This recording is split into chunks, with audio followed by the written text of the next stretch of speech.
పత్రికల్లో చాలామంది దృష్టిని ఈ వార్త దాటిపోయి ఉంటుంది. ఈ మధ్య తమిళనాడు, కర్ణాటక రాష్ట్రాల మధ్య నదీ జలాల తగువ సాగుతోంది. లోగడ రెండు రాష్ట్రాలు చేసుకున్న ఒడంబడిక ప్రకారం కావేరీ నీరు తమిళనాడు, కర్ణాటక వదిలిపెట్టాలి. ఈసారి వదలలేదు. తగాదా కేంద్ర మంత్రి ఉమాభారత్ దాకా వెళ్ళింది. చర్చలు విఫలమయ్యాయి. ఏకీభావం కుదరలేదు. ఈ విషయంలో ఉద్రిక్తత తగ్గకపోతే నేను నిరాహార దీక్ష చేస్తాను అన్నారు కేంద్ర మంత్రి ఉమాభారతి. ఇది పాఠకుల దృష్టిని దాటిపోయిన మెరుపు. ఇదేమిటి, కాషాయ వస్త్రాలు ధరించిన యోగిని చాలా మెట్లు దిగొచ్చి లౌకిక ప్రపంచంలో కాదు, రాజకీయ ప్రపంచంలో కేంద్రీకృతమైన అధికార పీఠంలో కూర్చున్నారు. రాష్ట్రాల తగువులు, అసందర్భాలను సరిచేయాల్సిన అధికారము, శక్తి ఉన్న గద్దెది. కానీ సమస్య పరిష్కారం కాకపోతే నిరాహార దీక్ష చేస్తానంటారే. ఇది విషయం. మంత్రుల పని నిరాహార దీక్షలు చేయడం కాదు, పాలించడం. పాలనకు అవసరమైతే అధికారాన్ని వినియోగించడం. ఉమాభారతి గారు భోజనం మానేస్తే సిద్ధరామయ్య, జయలలిత గారు మనస్సు మార్చుకుంటారని, వందల బస్సులు తగలెట్టిన దౌర్జన్యకారులు కన్నీళ్ల పర్యంతమై కాషాయ వస్త్రాలు ధరిస్తారని మనం ఊహించలేము. కానీ ఒకనాడు ఓ మహానుభావుడు సరిగ్గా అదే పనిచేశాడు.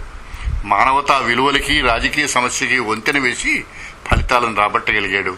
ఆయన పేరు మోహన్ దాస్ కరంచంద్ గాంధీ. ఎలా? వ్యక్తి స్థాయిలో, మానవీయమైన స్థాయిలో, నైతికమైన స్థాయిలో వ్యవస్థ అంతా గర్వించగల, వ్యవస్థకి ఆరాధ్య స్థానంలో ఉన్న ఒక వ్యక్తి కాదు, ఆ వ్యవస్థ ఆరాధించే శక్తి ఆ పని చేస్తే అది ఆయుధం అవుతుంది. ఆ రోజు మహాత్ముడు నిరాహార దీక్ష చేస్తే రవి అస్తమించిన బ్రిటిష్ సామ్రాజ్య సింహాసనం పునాదుల్లో కదిలింది. ఆ కర్తృత్వానికి బలం నిరాహారం కాదు, ఆ వ్యక్తిత్వ బలం. ఒక వ్యక్తిని సమాజం ప్రేమించి, ఆరాధించి, హక్కున చేర్చుకున్నప్పుడే ఆయన్ని నష్టపోకుండా కాపాడుకుంటుంది, ఆయన కోసం తిరగబడుతుంది, ఆయన్ని రక్షించుకోవడానికి అపురూపమైన త్యాగాలు చేస్తుంది.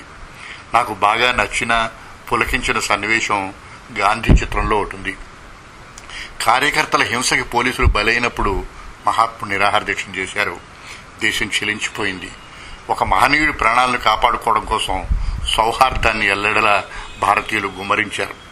ఆనందంగా నెహ్రూ వచ్చి మహాత్ముడికి చెప్పాడు. చెప్తూ బోరుమన్నాడు. అది దృశ్యం.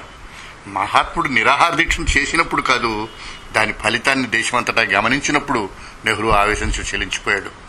దీక్ష తనని ఆర్ద్రం చేయలేదు, దీక్ష ప్రభావం గుండెల్ని పిండింది. అది ఓ మహాత్మ వ్యక్తిత్వానికి నివాళి. మనం రాజకీయ నాయకుల నిరాహార దీక్షలు చూస్తూ ఉంటాం. ప్రజలు, ప్రభుత్వ యంత్రాంగం వణికిపోతూ ఉంటుంది. ఆ మహానుభావుడు ఔన్నత్యానికి కాదు, ఆయనకి ఏదైనా అయితే ఆ పార్టీ వారో, ఆ వర్గం వారో, ఆ కులం వారో ఎంత కల్లోలం, ఎంత అనర్థం చేస్తారోనని. ఇది నిఖార్సైన బ్లాక్మెయిల్. నిరాహార దీక్షకు ఈ నాయకులే మరుగుజ్జులు. వారి బెల్లింపుగా ఆ దీక్ష కేవలం ముళ్ళును తీసుకునే ఇనప మొక్క గుచ్చుకుంటే సెప్టిక్ అవుతుంది. అదే యంత్రాంగం భయం. వారి భయం ఇనప మొక్క చేసే హాని కానీ వారి ఉదాత్తత కాదు. వినోబా భావే తన 87వ ఏట తన ఆరోగ్యాన్ని మందులు ఉపయోగపడటం లేదన్న విషయాన్ని గ్రహించి, ఈ శరీరం నాకు ఇన్నాళ్లు సహకరించింది, ఇప్పుడు దాని శక్తి సన్నగిలింది, సహకరించలేనంటోంది, దానికి శ్రమ పెట్టడం అని స్వచ్ఛందంగా ఆహారం తీసుకోవడం నిలిపివేశారు. న్యాయంగా 1982లో ఇందిరాగాంధీ ఆత్మహత్య నేరానికి అతను అరెస్ట్ చేసి ఉండొచ్చు. కానీ ఆయన ఎవరు గుట్టుకోలేదు. స్వచ్ఛందంగా వెళ్లిపోయాడు ఆ మహర్షి. ధర్మిలాను ఆయన్ని ఈ దేశం భారతరత్నం చేసింది తమను తాను గౌరవించుకోవడానికి. దీక్షని ఆకాశంలో నిలిపేది ఆ దీక్ష లక్ష్యం. మహాత్ముడు ఆనాడు జాతి సమైక్యతకు